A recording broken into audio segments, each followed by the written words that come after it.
अवधूत चिंतन श्री गुरुदेव दत्त. नमस्कार. अल्पनिता शोमध्ये तुमचे स्वागत. मागच्या पाठ 18, 19 आणि 20मध्ये आपण आर्टिकल्सचे 2 टाइप्स एकदम संक्षिप्तमध्ये आणि सोप्या भाषेत शिकलो होतो. ज्यांनी अजून आपले आर्टिकल्स पार्ट नंबर 18, 19 आणि 20 पाहिले नसतील त्यांनीही हे आर्टिकल्स आवर्जून बघावेत. आजच्या पार्ट 21मध्ये आपण वाक्यात हॅव आणि हॅज कसे वापरावे ते शिकणार आहोत. व्हिडिओ बघता बघता आपल्या अल्पनिता शोला लाईक करा, खूप शेअर करा आणि सबस्क्राईब देखील करा आणि बेल आयकॉनसुद्धा नक्की प्रेस करा. आणि ज्यांनी आपले चॅनल सबस्क्राईब केले आहे त्या सर्व सबस्क्रायबर्सना खूप खूप धन्यवाद. असेच तुमचे अल्पनिता शोवर प्रेम राहू देत.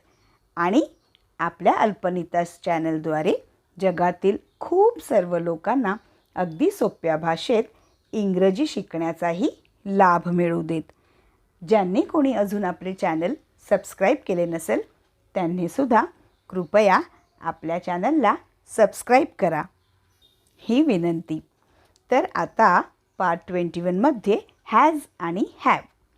जेव्हा एखादी गोष्ट आपल्याला करावयाची असते किंवा रोजचा नियम किंवा सवय म्हणून ती करावी लागते तेव्हा हॅव टू आणि हॅज टूची रचना वापरली जाते.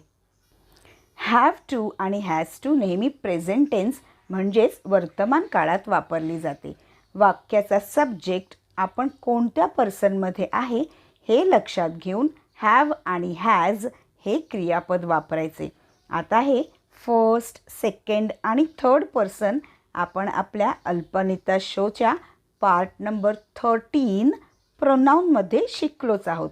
ज्यांनी कोणी पार्ट 13 बघितला नसेल तर त्यांनी तो सुद्धा नक्की बघावा आणि आपल्या अल्पनिता शोला सबस्क्राईब करावे.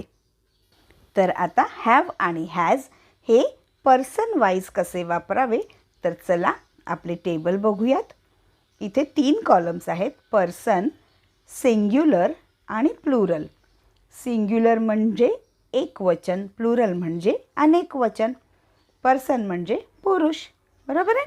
तर चला फर्स्ट पर्सन. पर्सनच्या कॉलममध्ये या फर्स्ट पर्सन. तिकडे शेजारी सिंग्युलर कॉलममध्ये जाऊयात. फर्स्ट पर्सनला आयला काय लागतं? Have to. म्हणजे आय हॅव टू. आणि प्लुरल अनेक वचनला वी हॅव किंवा वी हॅव टू. ठीक आहे. सेकंड पर्सनमध्ये या. तिथे सिंग्युलरमध्ये यू हॅव टू म्हणजे तू. यू म्हणजे तू. आणि प्लुरल फॉर्ममध्ये यू हॅव टू. इथे यू म्हणजे तुम्ही. यू हॅव किंवा यू हॅव टू. थर्ड पर्सनमध्ये या. आता थर्ड पर्सनला ऑलवेज ही, शी आणि इट. ही हॅज किंवा he has to. She has किंवा she has to. It has किंवा इट हॅज टू. म्हणजेच काय, सिंग्युलर नाऊन हे असते आणि प्लस हॅज टू किंवा हॅज. ठीक आहे. आता प्लुरलमध्ये या. तर प्लुरलमध्ये दे हॅव. कळलं? तर दे हॅव टू आणि म्हणजेच काय, plural noun plus have to.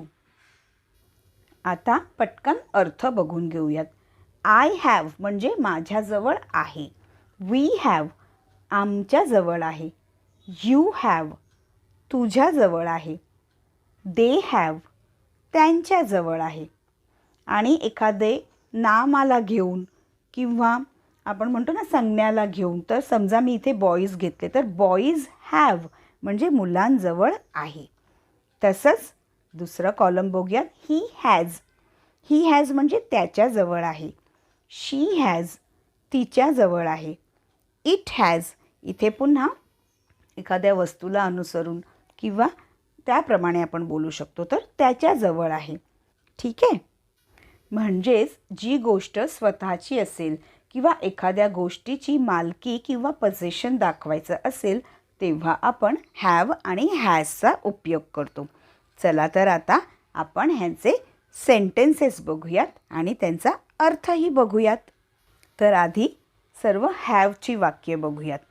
तर पहिलं बघूयात, आय हॅव टू आस्क म्हणजे मला विचारायचं आहे.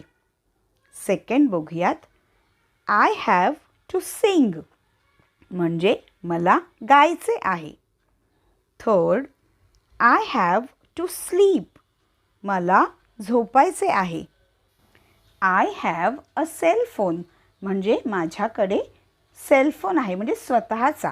ठीक आहे, स्वतःचा मालकी हक्क दाखवणारा माझ्याकडे सेलफोन आहे. नेक्स्ट बघूयात, they have an excellent idea त्यांच्याकडे एक उत्कृष्ट कल्पना आहे. Next, do you have an extra pen तुमच्याकडे अतिरिक्त पेन आहे का? Next, you have to go there today तुला आज तिथे जायचे आहे. नेक्स्ट बघूयात, have you ever been to Goa म्हणजे तुम्ही कधी गोव्याला गेला आहात का? नेक्स्ट बघूयात, how many people have you told तुम्ही किती लोकांना सांगितले आहे? नेक्स्ट बघूयात, they have to clean the house त्यांना घर स्वच्छ करावे लागेल किंवा त्यांना घर स्वच्छ करायचे आहे. ठीक आहे, तर ही झाली हॅवची वाक्ये. आता आपण बघूयात हॅजची वाक्ये. चला तर फर्स्ट बघूयात, he has written a nice story त्याने एक छान कथा लिहिली आहे. पुढचे बघूयात, she has completed her work म्हणजे तिने तिचे काम पूर्ण केले आहे.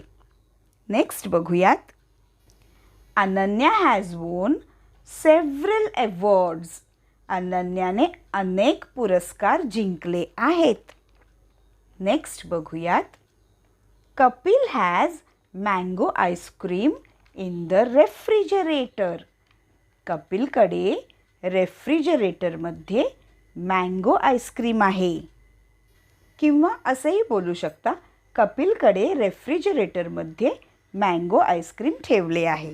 ठीक आहे, नेक्स्ट बघूयात, she has to take care of her health तिला तिच्या आरोग्याची काळजी घ्यावी लागेल. Next, he has to wake up early in the morning त्याला सकाळी लवकर उठावे लागते.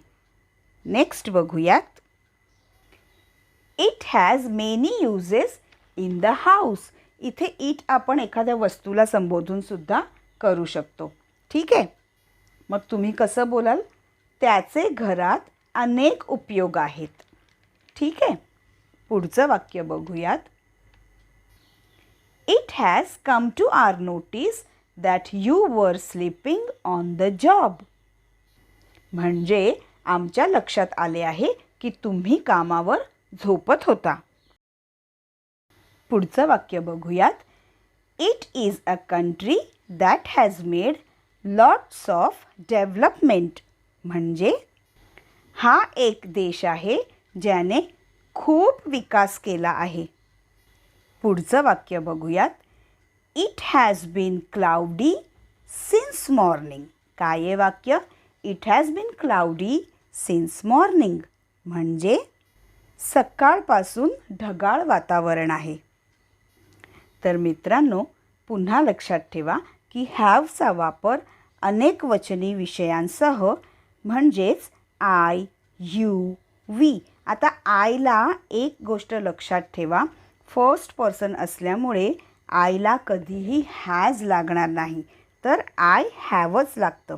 ठीक आहे, तर आय, यू, वी आणि दे या सर्वनामांसह हॅवचा उपयोग होतो. आणि हॅजचा वापर एकवचनी विषयांसह म्हणजे कोणते शब्द आणि येणार प्रोनाउन्स त्याच्यात? तर ही, शी, इट या सर्वनामांसह प्रोनाउन्ससह केला जातो. ठीक आहे, ज्यांनी कोणी आपले प्रोनाउन्सचा पार्ट नंबर 13 पाहिला नसेल त्यांनी आवर्जून बघावा. तर तुम्हीसुद्धा हॅव आणि हॅज वापरून अनेक सेंटेन्सेस बनवा आणि त्यांची इंग्रजीमधून बोलायची प्रॅक्टिस करा. आजचा व्हिडिओ जर तुम्हाला आवडला असेल तर आपल्या व्हिडिओला लाईक करा, शेअर करा आणि अल्पनिता शोला सबस्क्राईब करा आणि बेल आयकनसुद्धा नक्की प्रेस करा. तर पुन्हा भेटूयात आपल्या पार्ट नंबर 22 मध्ये. धन्यवाद.